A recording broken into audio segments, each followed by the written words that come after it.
Merci. Donc, on a parlé du prix du carbone, on l'a remis à l'échelle de l'univers.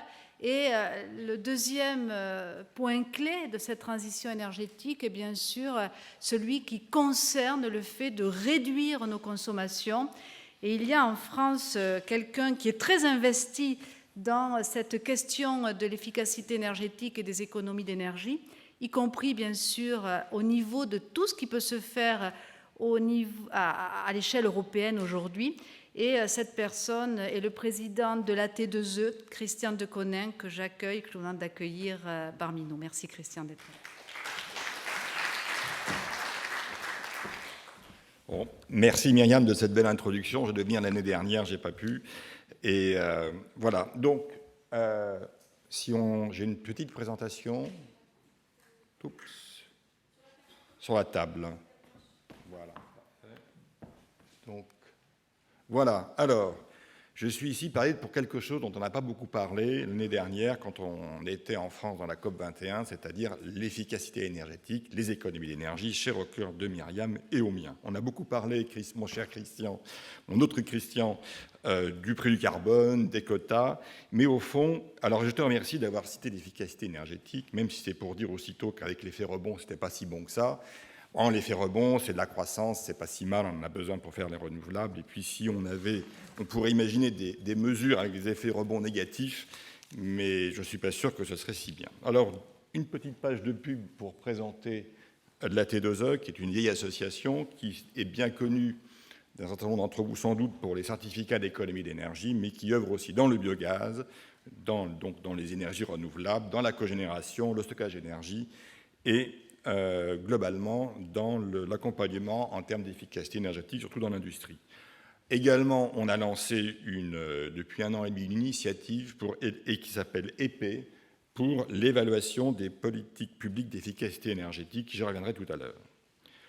Alors au début, on m'avait dit, écoute, tu vas faire un bilan de la COP21 sur l'efficacité énergétique, parce que c'est quand même important, l'efficacité énergétique. Bon. Alors, malheureusement, comme a dit Christian pour d'autres sujets, il n'y a rien. Quand on regarde l'accord, efficacité énergétique, on n'en parle pas.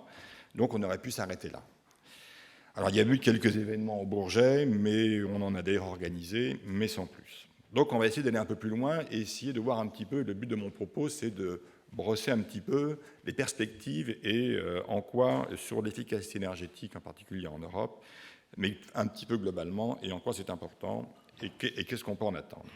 Alors je rappelle effectivement que l'Europe avait fixé un objectif de moins 20% en 2020, moins 20% par rapport à un scénario tendanciel qui a été estimé en 2008, que normalement la Commission a bon espoir d'y arriver. En 2014, ils ont dit qu'on était à 18-19, et là, fin 2015, ils ont dit qu'avec les États qui prenaient les choses plus sérieusement, on devrait y arriver. Cette année 2016, on va avoir en Europe une révision de la directive efficacité énergétique, une révision de l'EPBD, c'est la directive sur la performance des bâtiments. Donc il va se passer un certain nombre de choses. Aujourd'hui, ce qui est d'actualité, c'est la fixation de la politique à 2030. Pour l'instant, on est à moins 27, on n'est plus à un 3 x 20, mais à 27, 27, 40. 27 pour les économies d'énergie, 27 pour les renouvelables, 40 pour le carbone. C'était au moins 27 pour les économies d'énergie, ça devrait être au moins 30. Et il y a une discussion actuellement, des simulations qui sont en cours, puisque le Parlement, lui, il voudrait 40. En France, on veut baisser la consommation finale de 20%, donc entre 2012 et 2030, ça fait à peu près 1% par an. On est à peu près dans l'ordre de grandeur de la directive l'efficacité énergétique quand on regarde bien avec les effets. Tout ça, bien sûr, dépendant de la croissance. Alors, sur les études qui existent, je pense que le mieux, c'est d'aller regarder l'AIE, qui est devenu un petit peu le chantre de l'efficacité énergétique. Alors, effectivement, dans leur publication, ils ont des graphes que je ne montre pas, je ne peux pas tout montrer en 10 minutes, qui montrent que finalement, la première production d'énergie en Europe ou dans le monde, ce sont les économies d'énergie. Voilà. Et alors, quand ils calculent ensuite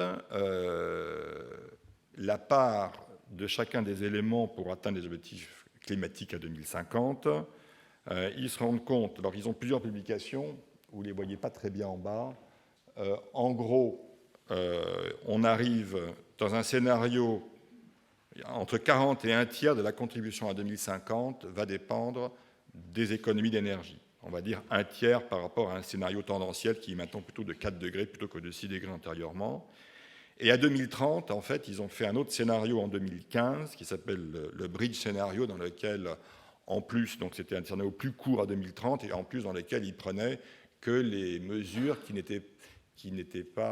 n'endommageaient pas la croissance à court terme. Voilà.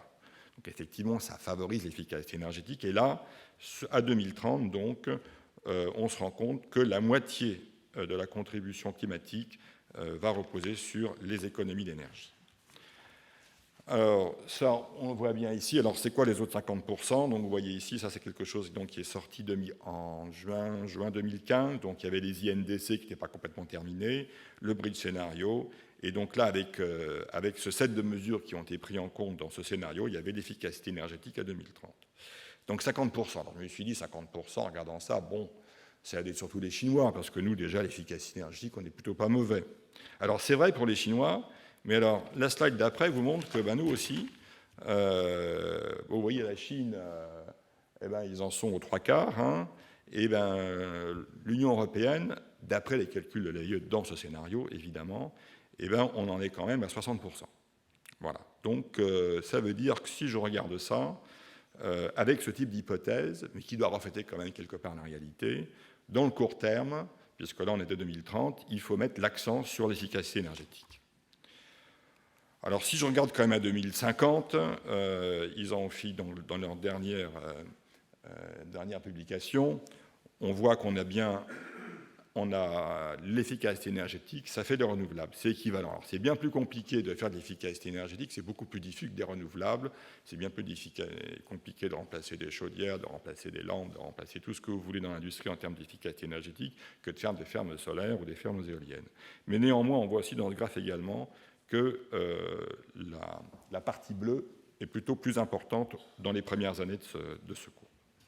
Donc, ce qui signifie, je le redis encore, qu'il y a une certaine priorité à mettre sur l'efficacité énergétique. Alors, l'efficacité énergétique aussi dans les discussions au niveau européen sur savoir si on met 30 ou si on met 40, il y a une histoire de taux d'actualisation complexe, je ne vais pas rentrer là-dedans. Plus il est élevé, moins c'est intéressant, plus il est bas, plus c'est intéressant de faire des investissements. Voilà, Christian me regarde, je n'irai pas là-dessus. Et puis il y a aussi maintenant on parle aussi un petit peu, ça devient populaire, des bénéfices multiples de l'efficacité énergétique. Ça va évidemment de réduction des gaz à effet de serre à la santé, à la réduction de la pauvreté énergétique, etc. Donc, et de la prise en compte plus ou moins importante de ces éléments, au fond, on aura aussi, en même temps que le taux d'intérêt, on aura une fixation à 30, 33, 34, 35, 37% à 2030 en Europe. Je ne sais pas exactement sur quoi on va arriver. Alors pour terminer, je voudrais faire quelques propositions iconoclastes. J'aime bien ça.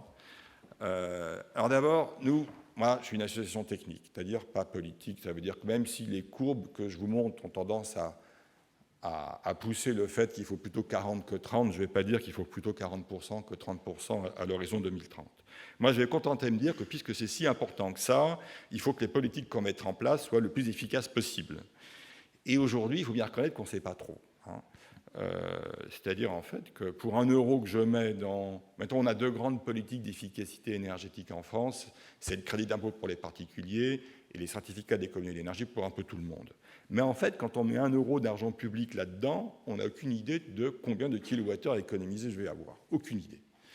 Alors, on fait des études qualitatives, mais au fond, voilà. Alors, aucune idée, il ne faut pas croire que c'est facile. Hein. Donc, si on n'a pas trouvé ça, c'est que c'est très compliqué à obtenir ce genre de résultats.